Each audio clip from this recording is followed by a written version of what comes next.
Well, hello there, and welcome to another J&J Tabletop video. My name is Jake, and I just wanted to let you know that the video you're about to watch is a discussion that Josh and I had with Christopher about his upcoming Kickstarter, Glumdark, which actually just launched today. However, the conversation we had was back in August, and there has definitely been a few changes to the project, one of which actually he found a publisher, which is fantastic. But if there are some details that perhaps we might have gotten incorrect, Christopher, please let us know in the comment section. I'll pin your comment to the top so everybody knows. However, just give us a little grace, but check out the links in the Kickstarter because that's going to be all the up-to-date information that you need. And this was a really cool conversation. It was actually just great to meet him, and I'm really excited for you to watch it. So without further ado, let's get to it. Hey everybody, welcome back to J&J Tabletop. Today we have another exciting installment of Table Talk, and we are joined by Christopher of Glumdark. Really nice to have you on the show right off the bat. What is Glumdark? Tell everybody just what that means, what it is. Yeah, so Glumdark for the past few years has been a website with system agnostic resources for tabletop role-playing games. Mostly grim fantasy tabletop role-playing games from the world of Morkborg and the like. We have sort of branched out into space and cyberpunk themes as well, although you'll find very quickly that they're not nearly as well supported. I think mostly we haven't been playing those games as much, so we haven't been writing as much content for them.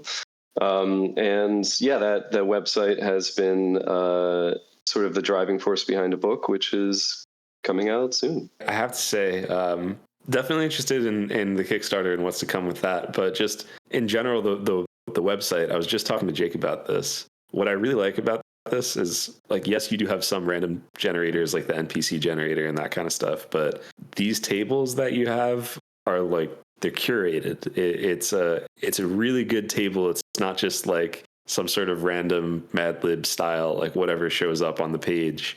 All of these that I'm looking at are really interesting. I was going over the Bad Omens earlier. Like that, whether you're playing Grimdark or not, whatever you're playing, it's fun to just throw in, at dawn, a tree falls, barely missing you. At dusk, it happens again. Like, your player in any system you're playing is going to bug out about that. And they're going to be talking about it for the rest of the session. Yeah, I appreciate you saying that. I mean, it's been a definite labor of love, and my friend Matt and I have written all of the content, and from the very beginning, we had a system set up so that each of us could write as much as we want. We usually write it by when we just geek out on something, when we get excited about a cool or usually a dumb idea, we'll just be on Discord sort of kicking back and forth different list items that might end up in the table. And then we just kind of have a basic system set up where it's a rating system. Either one of us can veto something, either one of us could champion something. But we try to make sure that for the most part, it's going to be evocative, work in a game, but also just be cool and something that we like rather than I think if it ever felt like we were just churning out tables that to me felt generic, I for sure would quit doing this. I think I'd stop before that ever happened. Because it really is about creating stuff that feels new to us, that feels fresh, and that makes us laugh, quite frankly. Like that's what usually why it ends up in there is when it makes us laugh. I think that's awesome. And I think the best tables don't necessarily give you a fully fleshed out idea. It's just, what does this spark in your imagination and how can you make it your own and run with it? And this website is full of imagination starters. Like, it's just like a little spark, you add the gas, and it's gonna really come alive in your games. Yeah, that's definitely where our head is at. I know that some folks like things to be a lot more prescribed. They want to know exactly what the rules are. They want to know how many hit points it does, what level characters should be casting it, that sort of thing. And that's fine. I think people play that kind of crunchy game, that some people, they want to play that way. But our philosophy is like, hey man, it's all made up. You're the DM. You can change anything at the table. If you roll on one of our tables and it would break the interaction and it's not going to work, change a key component of it right away. But yeah, it's really meant to be a springboard for creativity. I don't want to see these things end up, word for word in somebody's game. I want to hear that, oh, I changed it and it became this thing, and now there's a frog that follows us around our whole campaign. And I'm like, oh, I didn't write anything like that, but that's awesome. At the heart of the whole thing is just pure sort of raw creativity, just fun and improv. Yeah, I don't know if we mentioned the website yet. It's on the screen here, but it's glumdark.com. And you definitely should check that out if you're into that kind of grim fantasy and dark fantasy. We brought out the Gothic Castle overlay here for you to help set the tone. But what inspired you guys to do this in the first place, to make these kind of generators and a website? I guess other people who had done similar stuff first. Matt's been playing tabletop role-playing games. I should mention Matt McGlintock is McGlintock is his username, is my sort of partner in this, and we started this together a few years ago. He and I sort of got back into TTRPGs a few years ago, and a big inspiration for the website, for getting back into it for both of us, was Morkborg, the beautiful, inspiring Morkborg, original book, and just sort of like the death metal fantasy.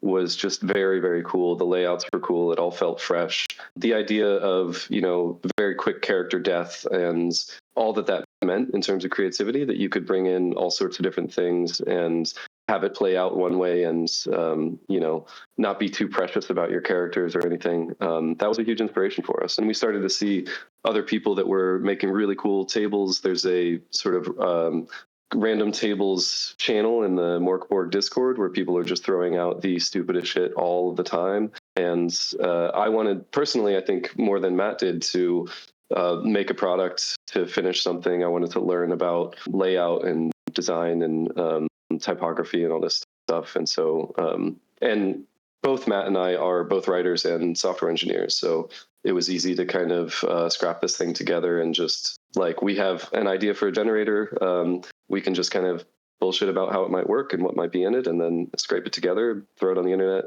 For anyone who knows anything about software development, the Glumdark website there are no specs. We don't work on branches or pull requests. We push everything to production immediately. We just kind of make it because it's fun and don't take it too seriously. I love that. I'm actually a web developer, so hearing you say that is fun to. It's like, you don't have to have a test environment. You can just go. I do very different kind of work, but I work for my local government. Yeah. At my day job, I can't get away with that. But when a project's like this, I sure do. I can't speak to the software development side of things, but it is a great website. Thank you. What got you into role-playing games in general? I just like the idea of, it's sort of like long form improv with your friends. I mean, as adults, how often do we get to sit around and just make things up? There's nothing more fun than a joke that gets, carried for a really long time, that you kind of, everyone builds on, whether you're just out having drinks with friends or whether you're playing TTRPGs. There's nothing more fun than making something out of whole cloth and then building it together. And I think when TTRPGs are at their best, that's exactly what you're doing. It's not about sort of working through, an adventure and leveling up. And for me personally, and getting new cool skills, I think that's a video game thing. I think an RPG, when it's working best, is improv. It's it's just play in the truest creative sense. So that's what excites me about it. I was going to say it's storytelling, but the way you described it made me want to use the phrase it's memory building. And I really like, I don't know, something about the way you phrase that just made me think of that way of saying it. Because it is storytelling too. But but the way you said it's like you have these moments that are shared with your friends that you've created together that will just stick with you for a lifetime. Yeah, storytelling is a great word for it. When people don't know what it is, I often say it's group storytelling. It's a group of people get together and make up a story all together. That's a very cool thing. All right, so probably the biggest reason and one of the most important reasons that you're here is to tell us about the Kickstarter, which we do plan on having this video go live when your Kickstarter is active. So what is the Kickstarter all about, and what kinds of things are you going to put in the book you're making, and what kind of reward tiers are there going to be? It's not done exactly, but it's very close to done. There are 140 pages already written and laid out and illustrated. There are some stretch goals to get some more illustrations in there.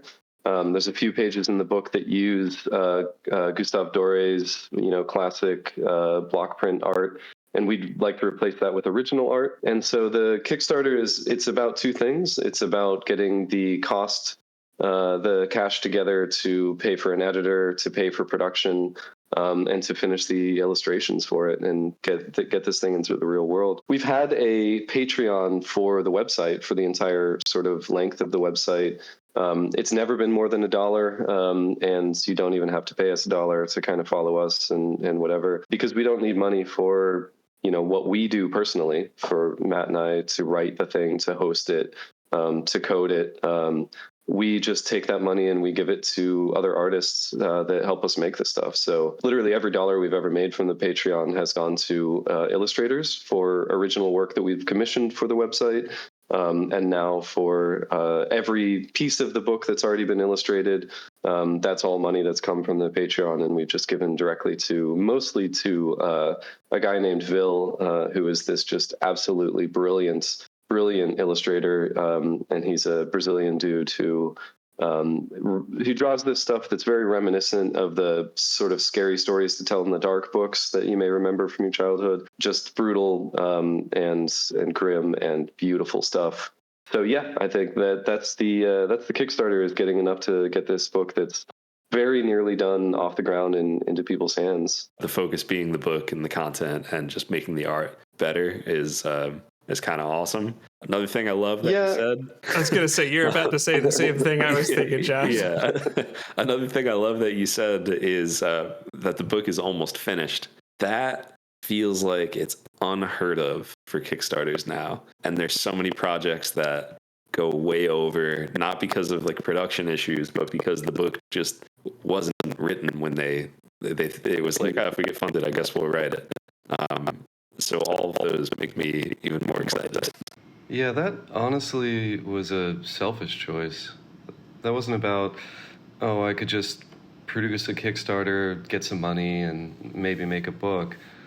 It wasn't about any kind of high-mindedness that we finished the book first. It's just sort of, I wanted to take my time and make the book that I wanted to make without any kind of constraint from backers about, when is this thing going to be done. I will, in a very loving way, I recently showed an illustration and a piece of design work to a friend of mine, and I was like, hey man, what do you think of this, pages from the book? And he was like, I'm not even looking at that. You just need to release it, man. It's done.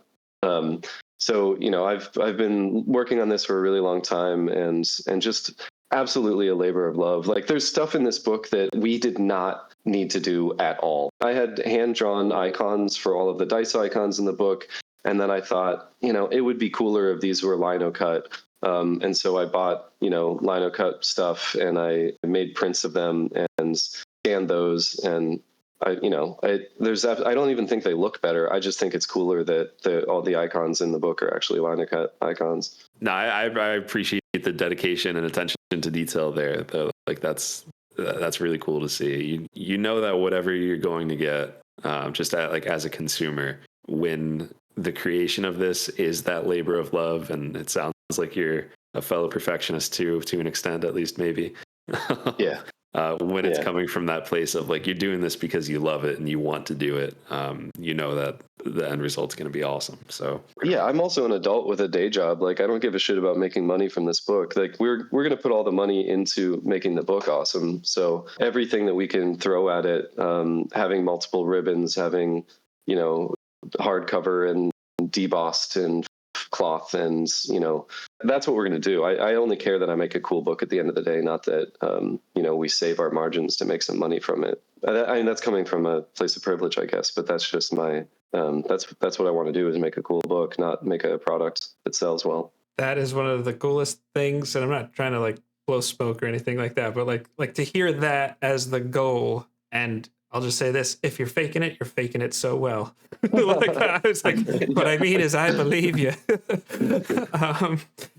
In case anyone hasn't gotten the vibe here, this whole project just seems extraordinarily deliberate, thought out, and the things in there are not in there because you just thought it would be fun, or like, I guess it needs a little more. Like, no, it's there because serves a purpose. It's there because it's part of what you're trying to do. Yeah, I mean, this might be a little bit of like inside baseball and maybe not an interesting discussion to have, but when you launch a Kickstarter, and I've only learned about this recently, one of the big metrics that you're looking for is, how much you're making per pledge. And you're trying to get that number up. Like, you only have so many people that you're going to reach out to, so many people that are going to be interested, and you want the number to be higher. So if you're just selling a book and the book costs $20, then each of those people is only going to give you $20. You're going to raise less money. If you can throw a bunch of other stuff in, you can throw in a DM screen, which costs $2 to print in China, and raise the pledge price by $10 for doing it. Then you make more money from your Kickstarter. It's the vicissitudes of capitalism or whatever it might be, but I think that's why a lot of that stuff ends up there. And some of that shit's really cool. Like, it might be an awesome DM screen. It might be like really cool stuff that you're getting. But I don't think that it's always like the meat of the thing. I don't think that it's always you're getting the most out of the best of the thing. I think it's people are trying to raise money with the Kickstarter, and it's easier to raise money when you offer more stuff. I guess just taking a shift for a moment for people. I think Jake and I don't do a lot of like grim dark kind of themes. Anything. I mean, like, I love the concept. I'm into it a lot. But as far as the videos we put out, there's not a lot of grimdark on there. So for our viewers watching, is there anything that you would recommend in terms of like movies, books, or TV shows that kind of match the experience that you're trying to showcase, or like some of the themes that are coming out on there? Well, first of all, given what you said, thanks for having me on. Yeah, I think the first place to start is definitely picking up the Mork Borg book. Glumdark works very well as a companion to Mork Borg. There are a bunch of Borg-likes that are sort of spokes from that wheel, including Vast Grim, which is an awesome grimdark space game made by my buddy Brian. In terms of other media that's like this, there's the Glumdark, and particularly the book, has been influenced by The Monk, which is a Matthew Lewis novel. It's sort of the first English language horror novel, and it's a couple hundred years old, but it's really, really very cool. Predates Mary Shelley's Frankenstein. It is awesome. Stuff like The Witch, the film that came out a few years ago, super cool. There's a book called The Glassy Burning Floor of Hell, which is a new horror collection of short stories, which is very cool. Yeah, I mean, there's a lot of stuff out there that I've been reaching to for inspiration, and a lot of it recently has been older horror, like The Monk. There's a book called Melmoth the Wanderer that I don't recommend, although reading a synopsis of it will give you the best, your best experience. Don't read the whole thing. Yeah, and then I think that there's just so much that exists in the TTRPG space that is near and orthogonal to Mork Borg. And once you check out that community, you'll just see it's become a meme in the community, actually, just how much has spawned off of it. Matt recently made McDonald's Borg, which is a game where you play as Ernest Hemingway in serving burgers in McDonald's. So yeah, it's just been sort of a very rife, a well-sown field, shall we say. I think I'm gonna have to check out Mork Borg because I've heard a lot of good things about it. Specifically, why am I blanking on the company who's been putting out those Kickstarters? Is it Free League that does it now? I think Free League. Yeah, I think a lot of what they've been putting out lately has been really good. I have to say though, like I need an experience in Mork Borg, because the only image that comes to mind every time I think of it is that like Darkwing Duck looking assassin piece of art that was on the Kickstarter forever ago. If anybody remembers Black Dragon John, he was very into that game. There's something if you're into death metal, or if you're into Metalocalypse, or if you're into these things which are the early Fallout games, that sort of pitch black humor.